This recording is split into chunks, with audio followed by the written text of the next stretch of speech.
Eu sou Patrícia Depp, me apresentando novamente, eu sou dermatologista, sou rancenologista, sou formada na Universidade Federal do Espírito Santo, tenho uma trajetória com pós-graduações nacionais e duas oportunidades internacionais.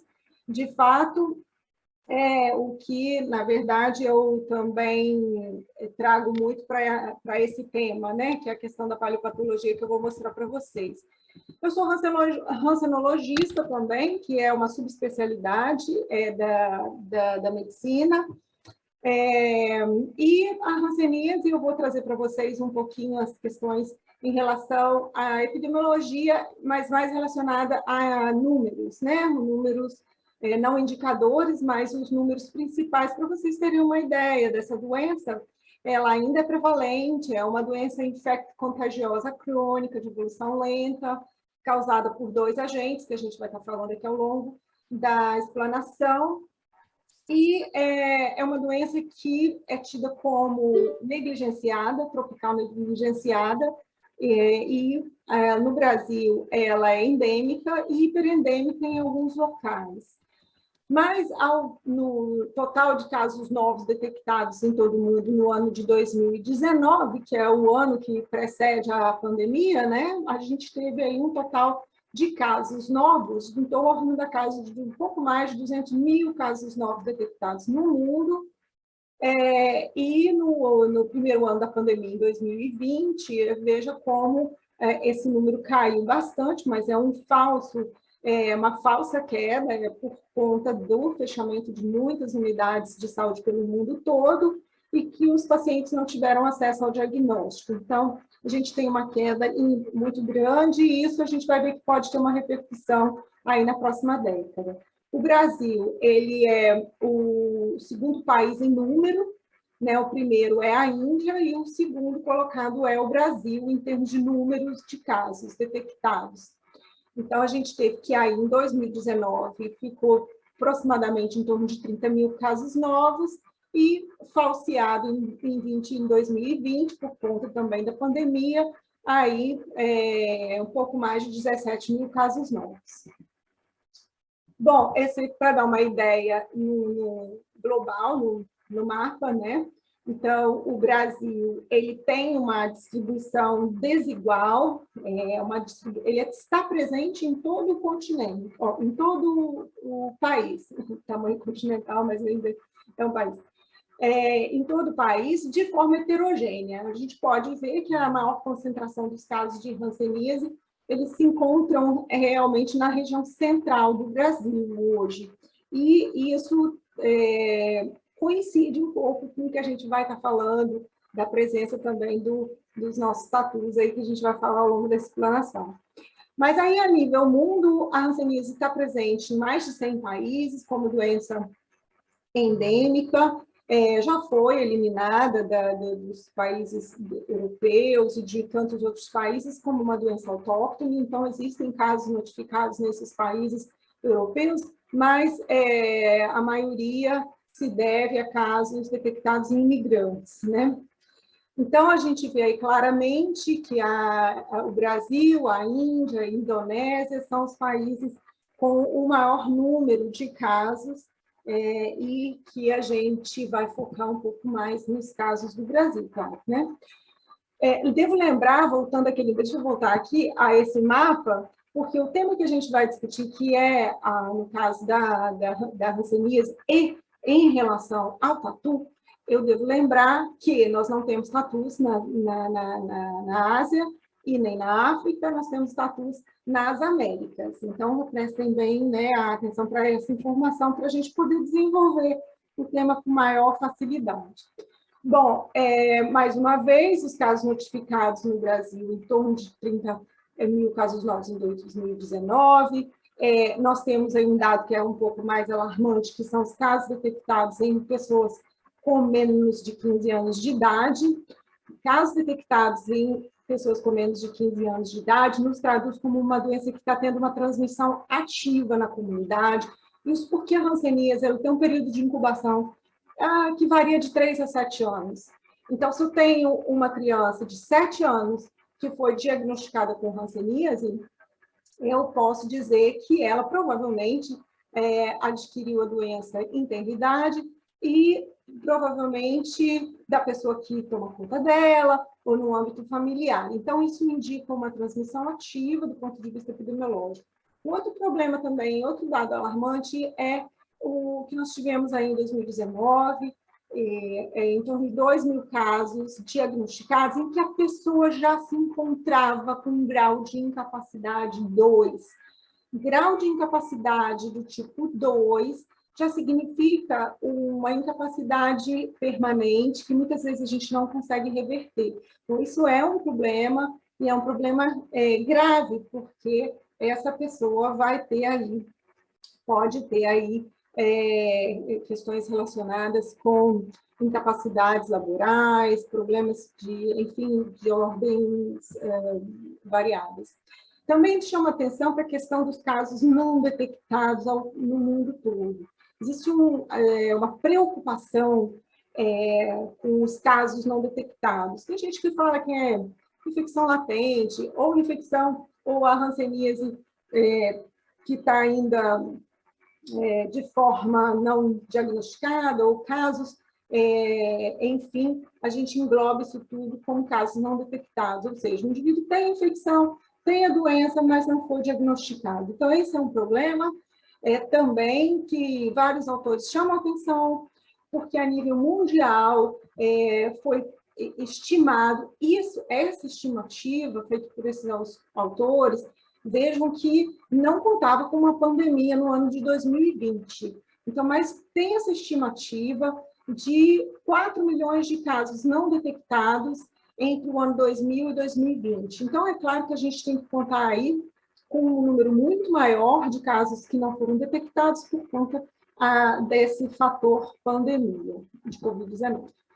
Devo lembrar também, aqui para trazer para a nossa conversa, mais uma vez, lembrando que a hanseníase é uma doença infecto-contagiosa, como eu falei, de evolução lenta, ela tem sinais dermatoneurológicos. É uma doença que pode afetar diversos órgãos, até todos os sistemas, inclusive do corpo humano, mas predominantemente ela afeta os nervos periféricos e a pele.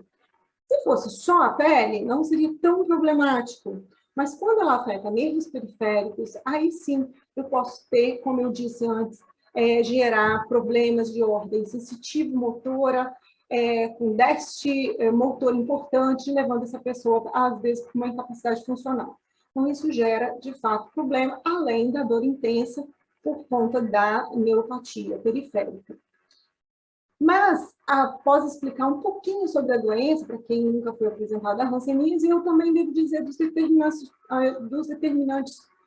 socioeconômicos envolvidos como fatores de risco para a hanseníase. Como eu disse, ela é uma doença tida como negligenciada, e isso é comum nas doenças negligenciadas, ter este fator, esses fatores, né, socioeconômicos envolvidos como fatores de risco ou até que causam agravantes, né, para essa doença. Então, como fator de risco, a gente vê má condições sanitárias e socioeconômicas, menor nível educacional e a insegurança alimentar. Então, é também uma questão que a gente precisa se preocupar. Também gostaria de chamar a atenção que nós temos 2 agentes causais. Antes, todo mundo sabia do Mycobacterium leprae, ele já é conhecido desde 1873, foi descoberto pelo norueguês Amal Hansen, e que dá o nome, né, à própria doença, a hanseníase, ou Hansen's disease, em inglês, né? Então, a hanseníase, a gente já conhecia esse Mycobacterium leprae há mais de 100 anos, e recentemente a gente ficou conhecendo o Mycobacterium lepromatosis. Então, hoje a gente conhece e tem que falar que temos 2 agentes causais. O Mycobacterium, os 2 têm características em comum de serem parasita intracelular obrigatório, bacilo alpácido resistente, tem alta infectividade, né? Ele contamina outras pessoas, mas ele tem baixa patogenicidade, não causa doença tão frequentemente, e as pessoas precisam ter, o hospedeiro precisa ter características específicas para o Mycobacterium leprae ou lepromatosis desenvolver ali um quadro clínico. E lembro que também, para complicar a vida dos pesquisadores, né, e isso traz repercussão para todas as pessoas que sofrem com essa doença, é que ele é um bacilo que a gente não consegue cultivar in vitro, até hoje. Não existe, a gente não descobriu nenhum meio de cultura que eu consiga fazer esse Mycobacterium crescer em meio de cultura. A gente tem o crescimento dele da forma experimental em animais, alguns animais, não são todos, pouquíssimos, na verdade, é o próprio tatu, alguns mamíferos, e em certas situações, na pata de camundongo, que a gente vai conversar, que é a técnica de xepa, que a gente consegue a multiplicação dele na patinha de camundongo, mas também tem que ser um camundongo todo específico para que isso aconteça.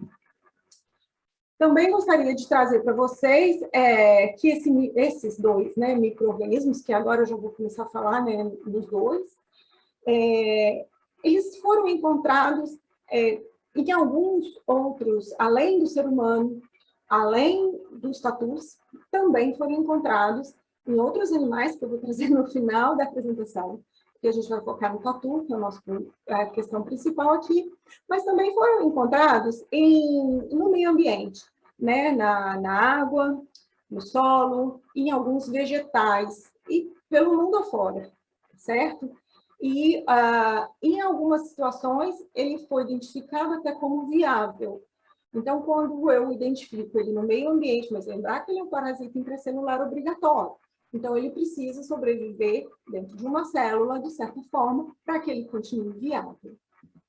Bom, eu lembro para vocês, eu falei do período de incubação, né, de 2 a 7 anos, 3 a 7 anos, tem gente que tem autor que põe mais, tem autor que põe menos, porque, na verdade, existem casos até de pessoas que falam, né, reportam 20, 30 anos depois que entraram em contato com alguém com assim. Então, esse tempo de incubação, a média é essa que eu estou dizendo, em torno de 2 a 7 anos. E como que, na verdade, a hanseníase é transmitida, né? Ela é transmitida prioritariamente de pessoa para pessoa. É uma doença que é transmitida de pessoa para pessoa através do Mycobacterium transmitido das vias aéreas superiores, de uma pessoa para outra. Mas não é todo indivíduo com hanseníase que transmite a doença. Ela é transmitida pela forma específica que a gente conhece, que é uma forma multibacilar, e esse indivíduo não pode ter sido tratado. Então, ou seja, é uma doença que não foi tratada ainda da forma multibacilar. E alguns autores ainda colocam, é um contato íntimo e prolongado com uma pessoa com a forma multibacilar, que não foi tratada, e para um indivíduo suscetível. Bom, e aí, mas como assim? Nós não estamos aqui para falar dessa outra forma, né, de transmissão? Sim, nós vamos estar comentando, focando nessa outra possibilidade, que são através de bacilos viáveis, que poderiam ser adquiridos do meio ambiente e dos tatus. Ok? Então, para trazer aí um timeline da transmissão zoonótica do Mycobacterium leprae, estou fazendo lepre porque isso foi construído em cima do lepre, a gente não tem esse timeline do hemilepromatoses, mas pode ser extrapolado para ele também em questão da transmissão, mas essa história específica que a gente está contando é do hemilepre. Então, da onde saiu essa ideia, né, de que o tatu não tinha hanseníase, ou podia desenvolver essa doença, que é o que a gente está trazendo. Então, nos Estados Unidos, no estado ali da Louisiana, ao redor do rio Mississippi, né, foram encontrados tatus, mas inicialmente isso foi testado em laboratório. Tentaram infectar vários animais, provavelmente, e deu certo com o tatu. O tatu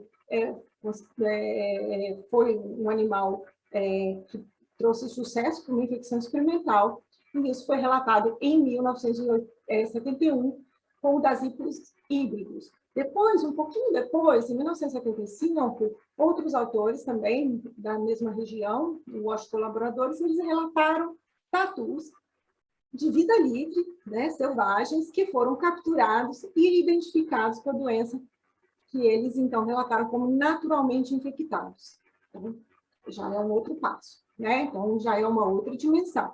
Então, é um animal que eu infectei em laboratório, mas foi um animal que encontrei na natureza livre com a doença. Depois, esses achados foram se repetindo, vários outros autores nos Estados Unidos publicaram sobre a situação, o mesmo achado, então foram confirmando, né, essa informação, e a informação de que ele fazia uma doença, desenvolvia uma doença muito semelhante ao do ser humano, com a própria neuropatia periférica, bem parecida com a do ser humano, então a forma de fisiopatologia muito semelhante com a do ser humano. Depois nós aqui no Brasil, aí foi o nosso grupo aqui no Espírito Santo, né, que nós publicamos, eu vou mostrar, já faz então aí exatamente 20 anos dessa publicação, e que nós procuramos nos animais aqui do Espírito Santo, que eu vou mostrar essa pesquisa, com coleta de material biológico desses animais, todo licenciado, com toda a parte burocrática que merece, e nós conseguimos identificar o Mycobacterium leprae em tatus selvagens do Espírito Santo. Depois a gente tem um estudo muito importante que eu vou mostrar também, que é o de Monod e colaboradores, em que eles fazem a caracterização das cepas e dos subtipos. Isso foi muito importante, também um marco.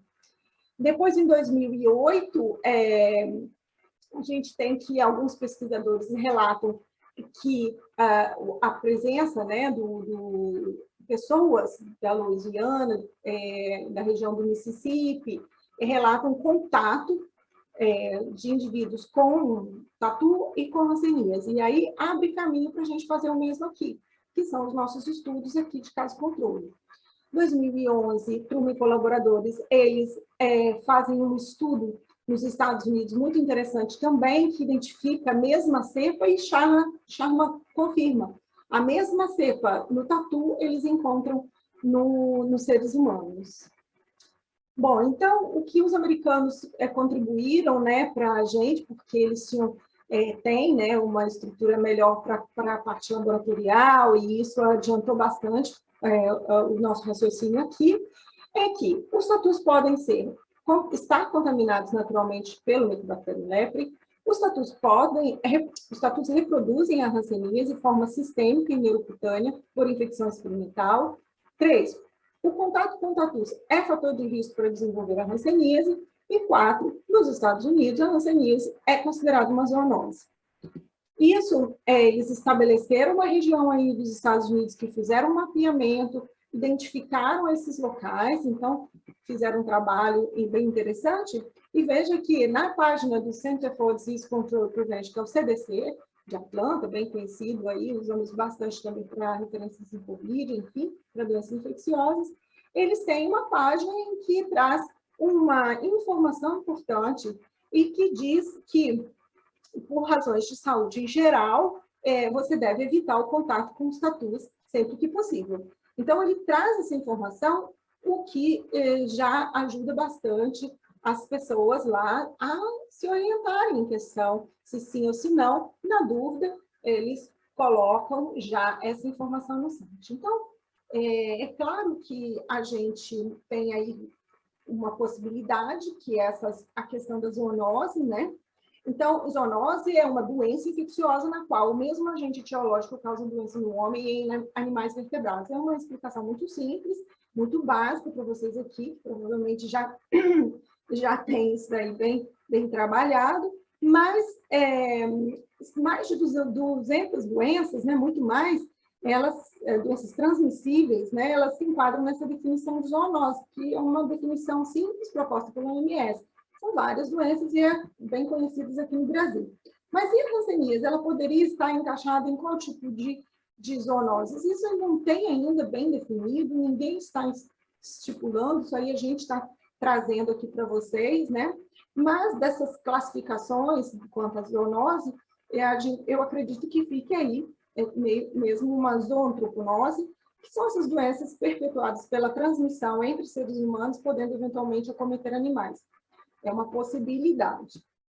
Esse é um desenho que a gente desenvolveu, minha filha, na verdade, que desenvolveu só para uma forma bem simples do que pode estar acontecendo no Brasil, nas Américas, né? Desculpa, nas Américas. Então, zoonoses são causadas por patógenos, né? Como fungos, bactérias, micobactérias, vírus, protozoários e tantas coisas mais, parasitas, como né, visto nos exemplos que a gente já conhece bem de doenças zoonóticas. E essa seria uma forma, né, da hanseníase no Brasil poder ter uma transmissão zoonótica, possivelmente o Mycobacterium leprae e o Lepromatoses, disseminando no meio ambiente pelo homem e pelo tatu, sendo que ambos adquirem infecção uns dos outros e do meio ambiente. Depois que nós publicamos aí os americanos, vários trabalhos, e nós vários trabalhos aqui, que vou mostrar alguns para vocês em sequência, depois desse tempo todo, a primeira vez que eu vejo, de fato, esse desafio, né, quando a OMS publica, aí na sua estratégia global para a hanseníase da Organização Mundial da Saúde, de 2021 a 2030, ela traz como 11 desafios. E mesmo que seja no último ali, a gente já ficou bastante satisfeitos, nós ficamos satisfeitos porque conseguiram pela primeira vez incluir essa possibilidade. E isso, o que isso traz? Traz uma enorme oportunidade para todos os pesquisadores, já que isso é um desafio apontado pela OMS, formalmente, nos documentos da OMS, isso já traz para nós uma linha de pesquisa mais consolidada. Então, já fica mais fácil para a gente tentar aí, adquirir recursos, financiamentos para projetos de pesquisa nessa área. Bom, eu não preciso falar de saúde única para esse grupo, porque todo mundo já sabe desse conceito, evidentemente, né? Então, vou pular esse slide. Talvez não, desculpa, tem pessoas aqui que não são de saúde única. Enfim, esse é um conceito que liga a saúde humana, a saúde animal, ao meio ambiente e plantas. Então, na verdade, a gente tem que esse equilíbrio, essa ideia não é nova, como eu já tinha dito. Essa ideia, segundo alguns historiadores, vem até de Rudolf Virchow, né, patologista alemão do século XIX, mas a saúde única ela se tornou recentemente um movimento global. E ela reconhece que muitas questões de saúde e bem-estar humano não podem ser tratadas isoladamente. E algumas estão diretamente relacionadas com o equilíbrio de outros seres vivos e o meio ambiente. Então, isso é muito importante, porque, além de tudo que a gente tem visto, né, com todos os outros aspectos de saúde das pessoas, isso traz uma importância muito grande com o crescimento da população humana, das mudanças climáticas, a questão da globalização. Então, isso traz um conceito importante, um momento importante, e que traz um alerta para a comunidade científica, não somente, mas para todas as pessoas que habitam esse planeta. Bom, esse também é um slide bem batido para quem já está na saúde única, já viu isso, mas como aqui eu tenho pessoas que não são da saúde única ainda, só para trazer a importância dessa questão, né, dessa abordagem que exige novos tipos de parcerias, inclusive para que a gente estude, mas essa importância de que 60% das doenças infecciosas humanas são zoonóticas, 5 ou 6 novas doenças humanas aparecem a cada ano, 3 são de origem animal, pelo menos 75% das doenças emergentes elas têm uma origem animal, e 80% dos agentes com potencial de uso bioterrorista são patógenos zoonóticos. Então, esses são dados que, né, causam um certo impacto para quem vê e chama atenção para o tema, então se torna bem importante. Não caracterizo como alarmante, mas eu caracterizo como chama atenção para o tema, isso é importante. Nós publicamos no ano passado um artigo na PLOS que trazia o tema bem claramente, né, o One Health and Disease no Brasil, e nesse artigo nós fazemos um apanhado, a Patrícia de Bauru, e nós veterinária, e a outra Patrícia Rosa, e nós fizemos um apanhado, né, dessa história toda, e trouxemos também um outro raciocínio que eu vou mostrar para vocês. Bom, quando a gente fala dessa abordagem de saúde única na hanseníase, eu também preciso fixar aí alguns pontos importantes. E se a hanseníase é uma zoonose nos Estados Unidos, não vejo razão nenhuma para nós não considerarmos a hanseníase uma zoonose no Brasil.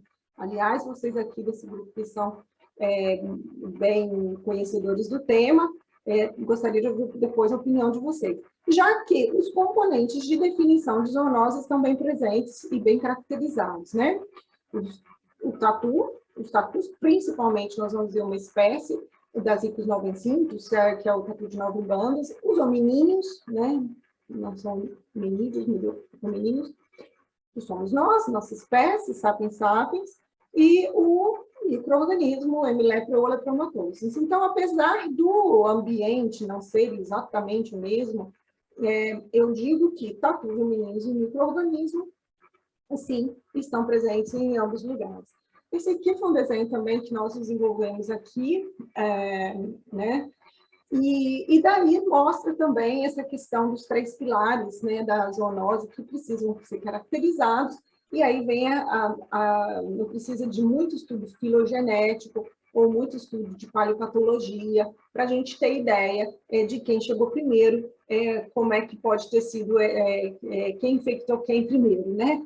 Então, a gente tem ali, que atualmente não há dúvida, ok? Que o homem, o tatu e o hemilepre, ou hemilepromatose, se relacionam. Entretanto, a sua origem, ela é desconhecida, mas a gente pode trazer aqui uma proposta, certo? Então, os tatus pertencem à superordem de mamíferos placentários chamados xenarcos, ou xenartra, né? Habitam o centro da América do Norte, América Central e América do Sul há 60 milhões de anos. O Homo sapiens, sapiens, habita as Américas há pelo menos 15 mil anos. A gente tem aí o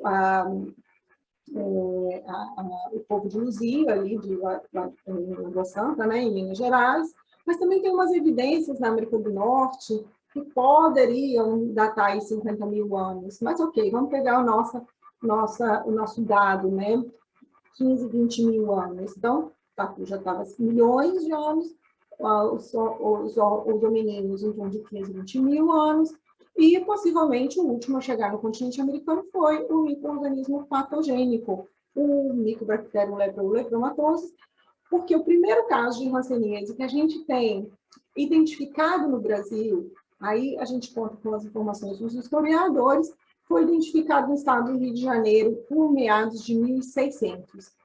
Né, pós-colonização, né, 1600. Então, segundo os historiadores, a doença veio para o Brasil durante o processo de colonização dos europeus e que houve ainda uma pequena, talvez, contribuição dos africanos que foram, evidentemente, traficados para o Brasil. Esse aí é um outro estudo muito interessante que eu não podia deixar de mostrar aqui para vocês, né? É o estudo de Monod, né? Monod não, tá? Monod e colaboradores, que foi publicado em 2005, e esse estudo é importantíssimo, porque eles encontraram 4 cepas de Mycobacterium lepre, aí foi o lepre que estudaram, e o sequenciamento genético verificou 16 subtipos de Mycobacterium lepre. Então, o que eles fizeram? Fizeram vários estudos, mas praticamente após o sequenciamento do genoma do Mycobacterium lepre, eles começaram pesquisas a fim de encontrar assim, sequências repetitivas, aqueles DNTRs, né? Os STRs, que é o Short Tandem Repeats, e os polimorfismos de base única, os SNPs, né? Então, com isso, eles fizeram essa identificação que eu disse, por conta dos 4 SNPs, eles classificaram, então, em tipo 1, 2, 3, 4. E isso trouxe para nós informações muito interessantes. E quando você tem um laboratório que consegue identificar o subtipo, aí você já consegue refinar essa informação. E aí o estudo fica, de fato, incrível. Esse foi o estudo que eu falei, de Charme e colaboradores, que eles consegue identificar o mesmo genótipo, né? Então, a partir do estudo de imunoequilibradores, a gente já teve essa informação das cepas, e isso ele acaba de base para outros estudos. Infelizmente, como eu disse, a hanseníase é uma doença negligenciada, poucos grupos estudam, e a gente não tem tantas informações como nós gostaríamos e precisamos. Mas esse grupo identificou o mesmo genótipo de Mycobacterium leprae em tatus e em seres humanos, e uma mesma cepa foi encontrada, a cepa ali, ó, todos os 10 pacientes infectados com 1,2B15 residiam e consultaram médicos do sul da Flórida, uma região onde tatus com o mesmo tipo de cepa de genótipo de M. leprae também haviam sido encontrados. Então, um estudo que traz informações que dão mais consistência para esse pensamento de que a hanseníase é uma zoonose. Então, trazendo mais um pouquinho das informações, então agora eu vou passar uma outra informação bem interessante também, que lembra quando eu falei lá, ela foi encontrada no solo, foi encontrada na água, foi encontrada no meio ambiente, mas eu disse para vocês, esse parasita é um parasita intracelular obrigatório. Então, para que ele se torne viável, eu preciso achá-lo dentro de uma célula perdida no meio ambiente. E esse estudo veio, encontraram o Mycobacterium lepromatosis coexistindo com a Canthamoeba sp, que é um protozoário de vida livre. Então, a partir deste momento, a gente já pode imaginar várias situações. Então, você imagina que pode estar no meio ambiente, vivendo dentro de um organismo unicelular, e que ali eles, de certa forma, sobrevivem por um tempo X e poderia, a partir do meio ambiente, contaminar uma pessoa suscetível, né, e dali desenvolver uma doença no ser humano. Bom, agora eu vou passar para os estudos que nós realizamos aqui. Raquel, se puder me falar quanto tempo eu tenho, eu estou falando e tem muitos slides aqui. 7h11 agora, Patrícia. Você pode falar 40 minutos aí ou mais. Então, tá bom. Eu vou falar agora dos estudos que nós realizamos aqui no Espírito Santo. Então, nós fizemos, como eu disse, na verdade, o primeiro estudo a gente publicou em 2002, mas eu comecei no ano 2000, mais ou menos.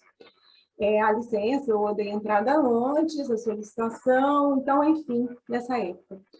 Então, nós fizemos a pesquisa do Mycobacterium leprae, aí com o que a gente tinha, que era possível, que era o PCR, que a gente conseguiu uma parceria na Fiocruz, e a identificação do bacilo pela histopatologia, ou pelo esfregaço, enfim, através das colorações específicas de BAR para M. leprae. E a pesquisa do anticorpo, qual anticorpo que o tatu produz, e o ser humano também produz. Nós produzimos os tatus também anticorpos anti-PGL1. Então, eu consigo detectar o mesmo teste que a gente utiliza hoje, que esse ano foi liberado pela Anvisa, aquele testezinho que a gente chama de teste rápido, que é a detecção desse anticorpo, a gente já usou, foi o bisavô desse teste rápido da agora, a gente tinha, porque a gente tinha uma parceria com uma pesquisadora brasileira que na época estava em Amsterdã. Então, ela enviava o material para nós também. Também nós fizemos um estudo populacional, corte ou caso controle, que nós vamos mostrar aqui também. Então, o primeiro artigo publicado foi um artigo que nós detectamos Mycobacterium leprae, DNA de Mycobacterium leprae, através de PCR, no sangue de tatus. E nós encontramos no sangue, o sangue não é uma boa amostra para pesquisa, e mesmo assim a gente achou 11,5%. O tatu, em geral, para ele fazer uma infecção no sangue e ser detectado, você precisa estar com uma bacilemia, você precisa estar com uma infecção com um número muito grande de bacilos para a gente encontrar isso daí. Mas tudo bem. Só para mostrar para vocês ali naquele desenho, o PGL1. O PGL1, ele é um antígeno presente na cápsula do Mycobacterium leprae e ele estimula a produção de anticorpos nos mamíferos, né? Então, a gente consegue por conta desse antígeno. Existem vários outros antígenos que a gente também produz anticorpos, mas não com a relevância do PGL1. Tem o LID1 e 2 também, que não está nessa figura, que hoje a gente utiliza com mais frequência. Esse foi um estudo também que a gente publicou, aí já com a parceria do João Marcelo, que é um veterinário que hoje é professor da Universidade Federal do Semiárido, no Rio Grande do Norte. Foi meu aluno de mestrado aqui na UFES, e nessa época a gente até conseguiu uma outra licença e um novo material para estudar, não mais animais para a gente, que a gente pudesse estudar melhor. E aí a gente fez, através de MLflow, que já é esse teste de fluxo lateral, e isso foi publicado também em 2007, e a gente encontrou aí quase 30% de positividade nos tatus que nós pesquisamos. Depois teve um outro também, um estudo que a gente fez, análise através do ELISA mesmo, e com ELISA a gente encontrou, já era um outro grupo de animais, e a gente encontrou parceria lá na Unifesp, em torno de 10,6% de tatus positivos. Esse daí é o professor, que na época era veterinário, na época era mestrando nosso aqui, a gente usava arataca, usava esse tipo de armadilha, né? Na verdade, então fazia toda aquela metodologia aí para ir à caça do tatu, e utilizamos todos aqui, né, nas reservas do Espírito Santo ou em áreas, enfim, do estado do Espírito Santo mesmo. Depois, o animal, alguns animais que a gente examinasse, tinha sinais de hanseníase, ou, na verdade, era sempre para coleta de amostras sem sacrifício, e alguns animais, infelizmente, ou faleciam no cativeiro, ou tinham sinais de doença, que a gente precisava intervir e fazer o exame mais profundamente, de forma que a gente desenvolveu toda aí uma metodologia para coleta. Então, era sangue, tecidos, a gente utilizou baço, fibra, enfim, tecido de orelha, principalmente fezes, esfregaço de narina, tudo isso a gente utilizou, e os estudos também que a gente depois vai, que eu vou falar aqui para vocês, a gente também são os outros pesquisadores utilizam esse material biológico. A pesquisa de DNA de MLEP em tatus, normalmente a gente utiliza o ALEP como o primer principal, o target, e que é o elemento repetitivo específico de Mycobacterium lepre. Também o gene GROEL, de 372 pares de base, que codifica proteína 65 kilodaltons, e uma outra sequência de 360 pares de base, que codifica proteína de 18 kilodaltons, são utilizados para pesquisa, mas quase o ALEP é o mais utilizado. Como eu disse, a gente também fez a pesquisa do Mycobacterium no tecido, utilizando os emilsen e o fitiparaco para identificar o Mycobacterium lepre. Esses aí são alguns sinais clínicos em alguns animais, é claro que se confunde muito, porque o animal ele rasteja, o animal ele se machuca, ele já tem os atritos. Então, era muito... Quando a gente achava um nódulo, beleza, mas quando a gente achava, às vezes, só lesões de erosão ou úlcera traumática, realmente a gente tinha mais dúvidas. Aí a gente via as úlceras, mas também um certo edema e um tecido que sugeria um edema e um tecido de granulação. Então, em alguns animais, a gente consegue perceber as possíveis formas também que eles se contaminam, ou que poderia estar contaminando o solo, e vice-versa. Bom, esse aí foi um estudo que nós fizemos, uma revisão sistemática, uma meta-análise. Pegamos todos os estudos que a gente tinha no Brasil, semelhantes aos nossos, mas, enfim, eu vou mostrar quantos a gente teve para esse estudo, né, para a gente poder estimar ali a prevalência de Mycobacterium lepre em tatus no Brasil. Então, como eu disse, estudos que foram publicados aí de 2002 a 2008 descreviam a presença de DNA de Mycobacterium lepre ou a presença de anticorpos anti-PGL-1, a gente juntou para trazer nesse estudo. Então, o que nós encontramos foi, basicamente, esses tatus, né, que estão presentes no Brasil, estudos realizados com Dasipus novencímicos, que é o tatu verdadeiro, tatu galinha, tatu preto, depende da região. Eufractus sexcintus, pode ser tatu peba, no lugar, papa defunto, tatu poiú, tatu cascudo, tatu peludo, o cabaçus tatuei, o tatu rabo mole grande, o criodontes máximo, tatu canastro, tatuaçu, e o cabaçus unicintus, tatu de rabo mole comum, tatu de rabo de couro. Então, esses animais a gente viu estudos trazendo essas espécies, né?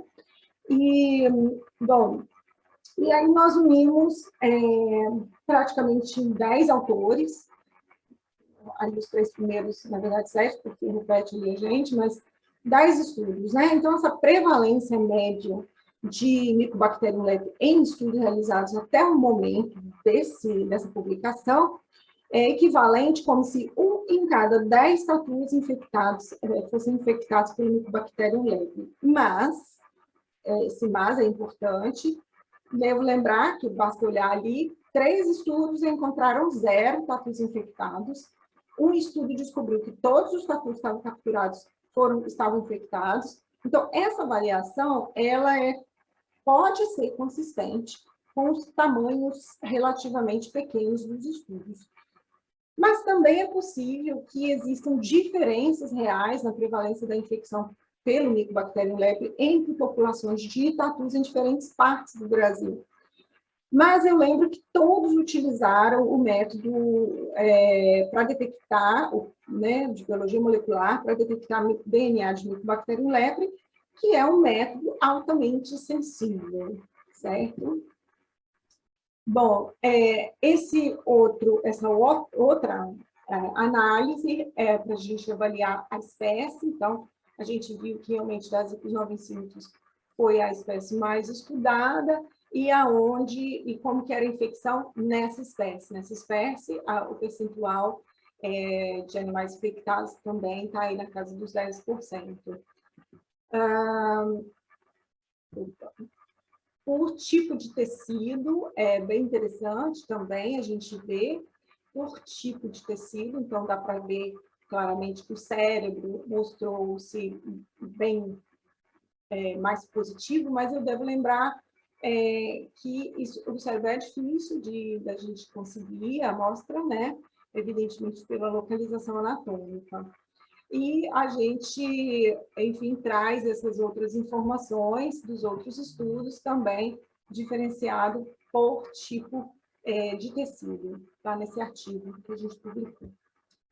Bom, aí vem a outra pergunta, mas como que um tatu infectado vai transmitir a doença para um ser humano? Como que isso se dá? Na verdade, existem estudos mostrando que o ser humano trouxe para cá, para as Américas, e o ser humano é que infectou o tatu. Mas como a gente está trabalhando a doença humana, como que um ser humano poderia adquirir a doença através de um tatu contaminado? Essa é uma foto de um homem fazendo aí a limpeza do animal, preparando o tatu para o almoço, né? Tá nesse site da Universidade do Colorado. Aí está a fonte da foto, que foi mencionado por um pesquisador da Universidade do Colorado, John Spencer. Bom, essas aqui já são fotos do Brasil, né, de venda do animal, em vários, enfim, por aí, né? E é claro que eu devo lembrar que seguramente a caça evoluiu, como vocês já devem ter discutido aqui, ela evoluiu com as necessidades e culturas próprias da humanidade, né? E evidências, inclusive arqueológicas e históricas, indicam que as culturas anteriores caçavam e dependiam de animais silvestres para subsistência, e algumas culturas continuaram ou continuam a depender da vida selvagem, tanto para subsistência parcial quanto primária. Então, isso a gente tem conhecimento. Entretanto, devo dizer que no Brasil a caça, apesar da prática da caça ser considerada ilegal, exceto por subsistência, né? O controle de espécies exóticas ou mediante aprovação de órgão ambiental competente é amplamente praticado em todas as regiões do Brasil, inclusive no interior de unidades de conservação, né? Esse dado é um dado já publicado.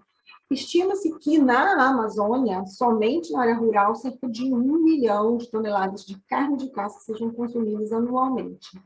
Então, assim, essas informações estão disponíveis nos sites das unidades de conservação, de vários sites da própria da FAO, enfim, que trazem informações desse tipo. Nós, para estudo, né, como que a gente organizou esse estudo? O primeiro estudo veio dos Estados Unidos, que traz esse estudo de caso controle, e a gente repetiu aqui. Então, como que foi que ela dividiu lá e eu dividi aqui e fiz o estudo nosso aqui também dessa forma. Nós dividimos em contato direto, que era caça, tem gente que caça, tem gente que manuseia e consome. Tem gente que só caça, tem gente que só manuseia, então nós dividimos dessa forma. Para caça, manuseio e consumo. E o contato indireto, né, que é mais complexo, que seria morar ou trabalhar no habitat do tatu ou próximo a ele.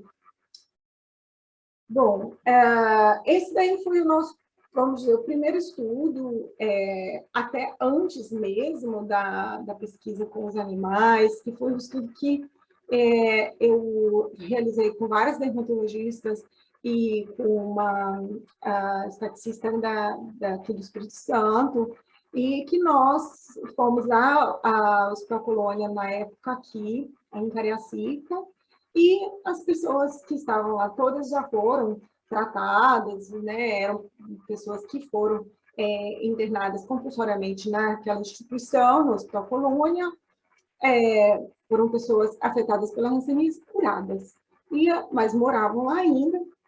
Era um local nessa época relativamente isolado, e nós fizemos um inquérito, né? E 90% das pessoas afetadas pela hanseníase que foram tratadas naquele espaço relataram, sim, que já tinham consumido carne de tatu.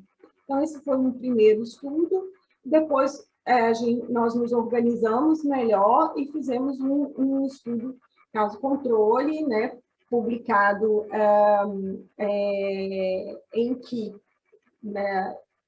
publicado em 2008, isso, e em que 50% das 506 pessoas afetadas pela hanseníase não conheciam nenhuma pessoa doente ou pessoa afetada pela hanseníase que pudesse ser a fonte de bacilos.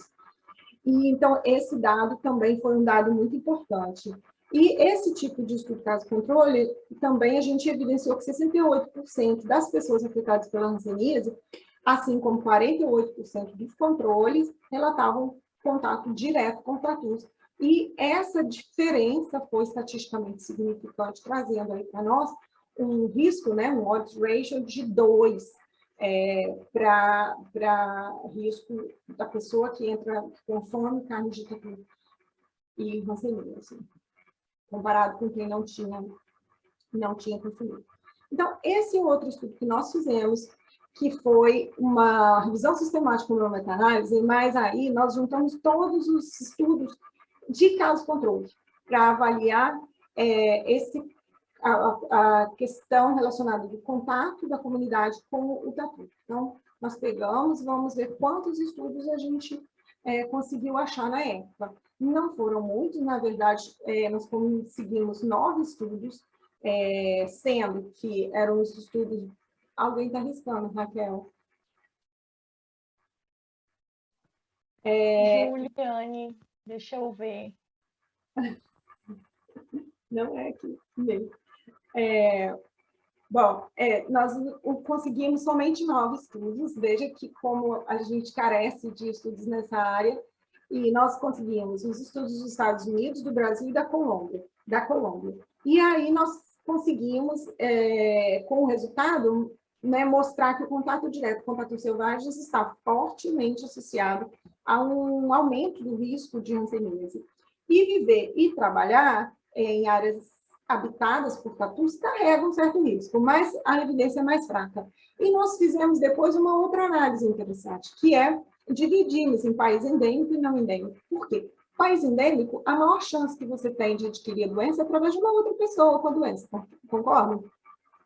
Já num país que não tem pessoas com a doença com facilidade, ou seja, para você encontrar uma pessoa afetada pela hanseníase sem ter tratado ainda, é bem mais difícil. Então, nesses locais, o risco de adquirir a doença através do contato com o tatu é maior. Então, num país que você tem mais pessoas afetadas por doença, a gente considerou que o risco seja menor, mais alto, né? Muito bem. Não sei se esse cara fica... bom, então ali o contato direto, nós encontramos um odds ratio de 1,39, no caso do consumo 2,29, e da caça a gente encontrou um odds ratio mais alto, que foi de 2,54. Posso seguir aí, Raquel? Pode sim, Patrícia. Bom, aí eu estou voltando àquele outro estudo, por quê? Porque nesse estudo nós fizemos também, esse foi o último estudo que nós publicamos desse tipo de estudo analítico, avaliando os outros estudos, pensando o tema, é importante fazer essa reflexão de pensar o tema. E aí a gente traz a questão do cálculo da fração atribuída à população, né, que ou FAP. Então, a fração atribuída à população, ela estima a proporção de hanseníase que seria evitada na população se a exposição ao status fosse eliminada, ok?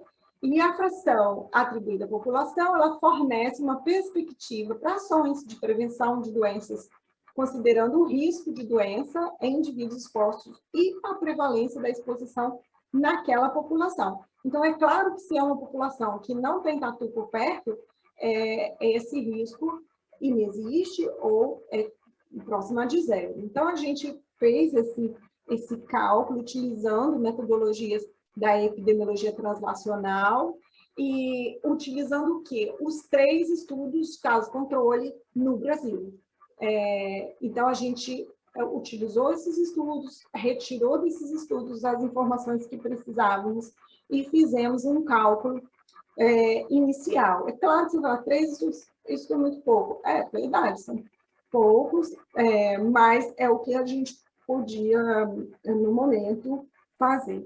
E os estudos tinham que ser comparáveis, com uma metodologia semelhante, e isso também causa mais dificuldade no CUJA-CORT, tinha que ser caso-controle, com isso, aquela classificação de contato direto e indireto para total. Então, isso tudo também a gente precisou levar em conta, né? Bom, e aí, com esse tipo de abordagem, em que esse PE aí é o percentual da população em contato direto com tatus, então, veja que quanto maior é o PE, maior é o número de pessoas que estão em risco, né? Ou que você poderia atribuir a doença à exposição direta com tatu. Então, se eu tiver 40% da população em contato direto com tatus, eu teria que cada 9 casos, 1 seria causado pelo contato direto com tatu. Então, é um tipo de cálculo, né, que aproximadamente X% dos casos de hanseníase fossem causados pelo contato direto com tatus numa área endêmica, que é a hanseníase, e a presença tivesse hanseníase e a presença de tatus, tá? Então, esse é um cálculo que é possível fazer. Agora eu vou trazer aqui para vocês uma outra forma de raciocínio também, né? Que a saúde única é importante e ela teria aplicação, ou tem aplicação, que foi, inclusive, uma parte do print que eu fiz em novembro na França, foi estudar o que é muito complexo para mim, né, modelos matemáticos para a gente calcular a tendência da hanseníase. Então, só para uma questão de histórico dos modelos matemáticos para a hanseníase, a gente tem aí, desde a década de 70 e 80, os modelos matemáticos vêm tentando aí descrever a epidemiologia da hanseníase. Depois, em 99, tem um autor importante também, que ele desenvolve uma outra estrutura de modelação, e esse modelo SYNLEP, que ele desenvolve no meio de colaboradores, ele foi desenvolvido para investigar as muitas incertezas da epidemiologia da hanseníase, como essa é uma, e para responder à necessidade de modelos de simulação para fazer previsão de tendência. Por exemplo, se eu fizer uma intervenção X numa área, vamos supor que eu faço uma quimioprofilaxia numa área, qual é o efeito daquela quimioprofilaxia em 10 anos? O que eu vou ter de resultado? Então, esses modelos matemáticos, eles servem para isso. Então, por exemplo, se eu fizer uma intervenção em que eu anuncio que as pessoas não devem mais entrar em contato com o tatu, ou finalização de caça, então, imagina um campo ideal, que as pessoas não entrem mais em contato com o tatu, qual seria também a estimativa? Né? Qual seria a tendência da doença? Isso vai causar um impacto? Não vai? Então, qualquer intervenção, ela pode ser estimada utilizando um modelo matemático para qualquer tipo de doença. Para a hanseníase não é fácil, como nada é fácil na hanseníase, né? Depois do SYNLEP veio outro SYNCOLEP, mas é só para dar ideia para vocês que, por exemplo, o que eu preciso no último, não é o último, tem alguns outros mais recentes, mas o que eu quero mostrar para vocês é que, basicamente, levam em conta todas as questões populacionais, né, migração, mudança de domicílio. Então, eles simulam várias situações na população. Pode ter uma pessoa doente dentro de casa, 3 pessoas doentes dentro de casa, 2 dentro de casa, X, né? Pode mostrar aí, por exemplo, também, antes de falar da intervenção, mas a forma de transmissão. E por que eu estou falando isso? Eu estou falando isso porque todos os modelos matemáticos para a hanseníase até hoje não consideram, só consideram a transmissão de pessoa para pessoa, não consideram a possibilidade da hanseníase ser transmitida por tatus. Então, é claro que muitas dúvidas, e vocês também devem ter, assim como nós, hansenologistas, também temos, por exemplo, quando uma pessoa infectada se torna infecciosa, eu peguei o Mycobacterium leprae, então, a partir de que momento ela infecta outra pessoa? Quanto tempo uma pessoa permanece infecciosa depois que inicia o tratamento? Porque a Organização Mundial de Saúde diz, começou o tratamento, você não infecta mais. Mas, na verdade, a gente não tem assim, um estudo abordando. E qual é o papel de portadores saudáveis? Pessoas que têm o Mycobacterium leprae nas narinas, por exemplo, têm infecções subclínicas e pode contaminar alguém dentro de casa, né? Que são os contatos intradomiciliares. Então, são perguntas que a gente tem até hoje e que não conseguimos respostas.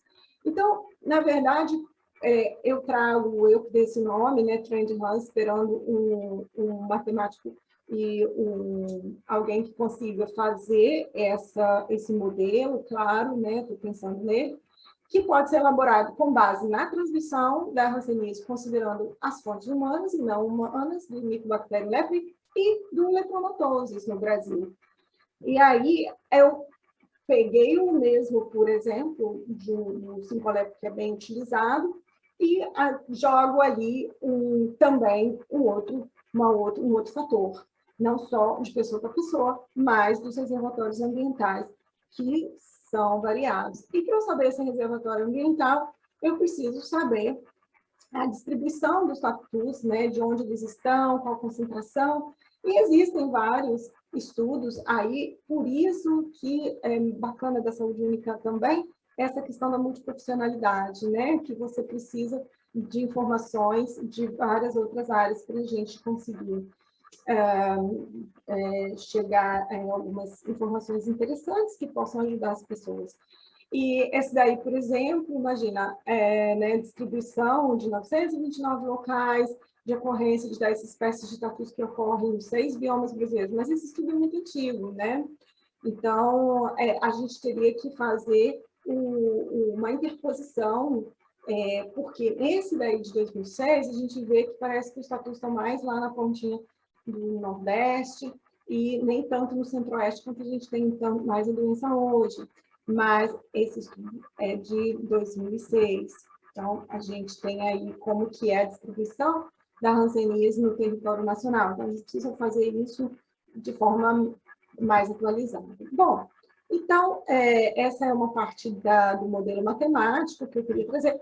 E, é claro, aí eu falei que esse modelo matemático vai precisar de realmente muita reflexão para ser feito, porque além de levar em conta os animais contaminados que eu tenho que colocar naquela fórmula, eu vou ter que agora colocar também os casos que não foram diagnosticados em 2020 e 2021. Então, todas essas pessoas que não foram diagnosticadas, mas quantas pessoas não foram diagnosticadas em 2021? Sim, ainda bem que a gente tem pessoas também que estão pensando nisso. Esse é um estudo, agora já tem vários, né? Mas é só para dar ideia para vocês, que, por exemplo, é estimado lá embaixo que em torno de 50% das pessoas afetadas pela hanseníase em 2020 não foram diagnosticadas. Então, eu tenho que trazer esse dado para o meu modelo matemático também, para quando eu for fazer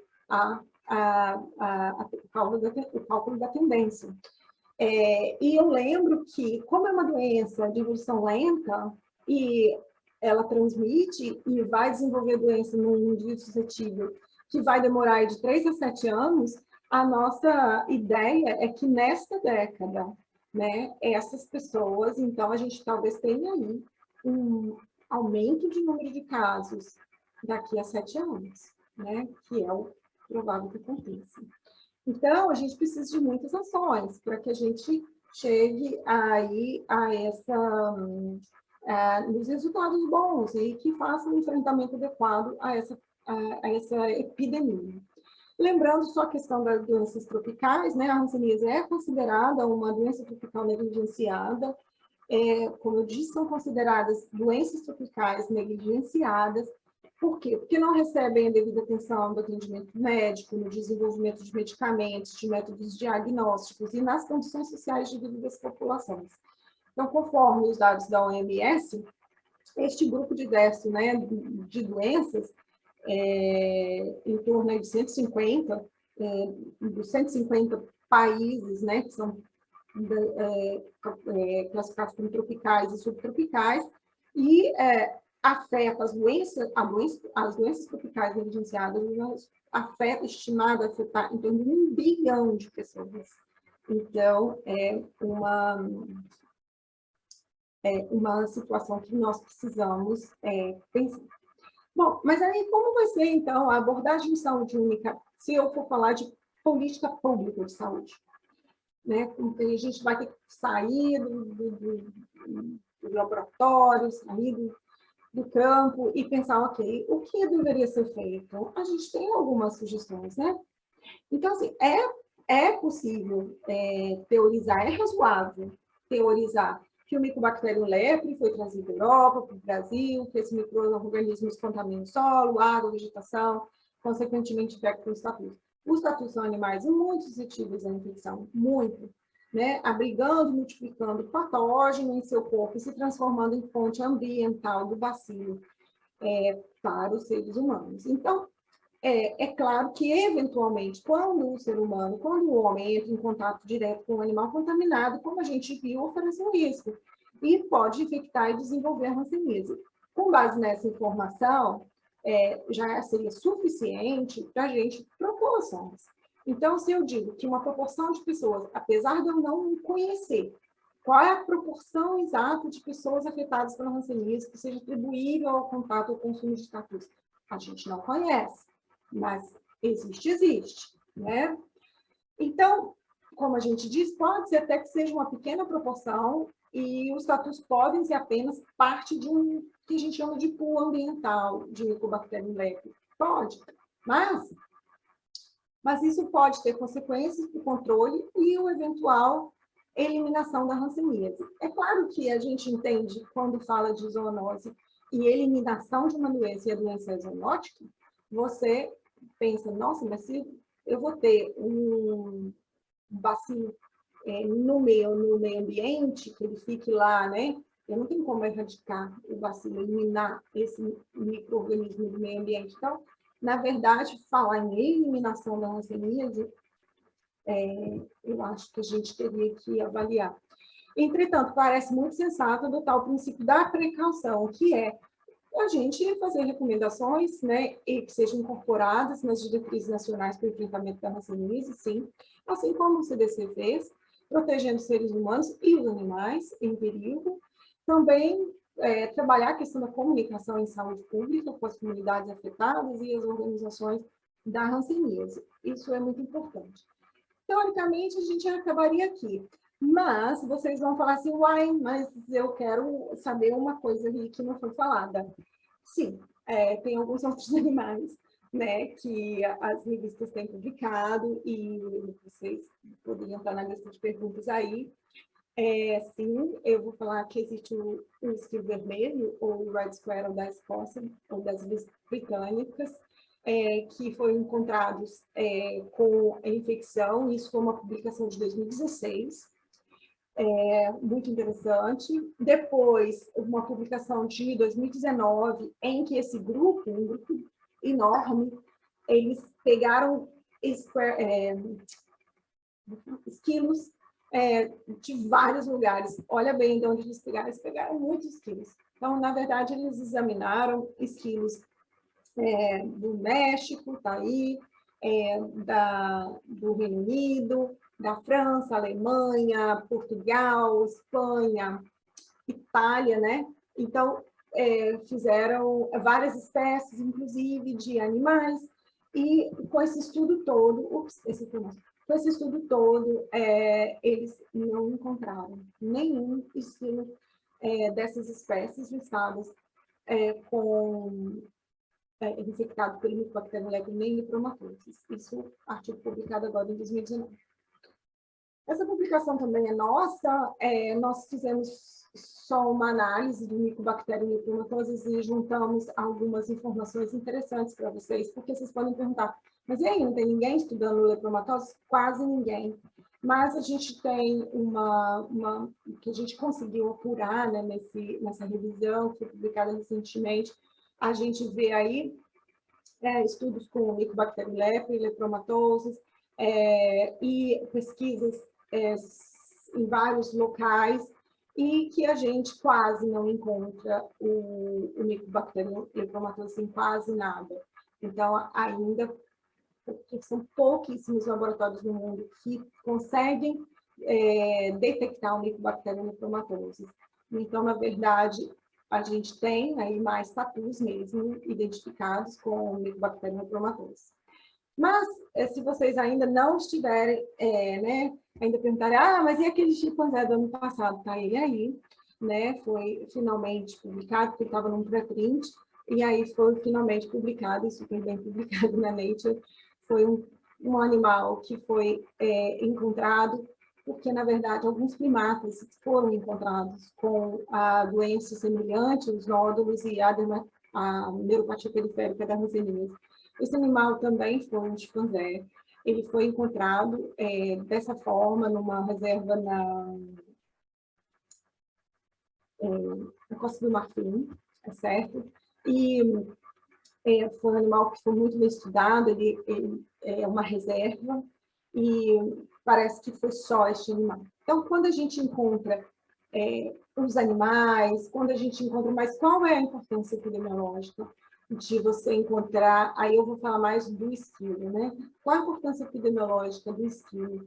Qual a importância epidemiológica do chimpanzé, que morava sozinho, isolado, numa reserva, e que, como ela era tão bem monitorada, aquele chimpanzé, naquela reserva, ele não tinha proximidade com pessoas. Então, veja a importância também desse achado, porque aí você vai ter que raciocinar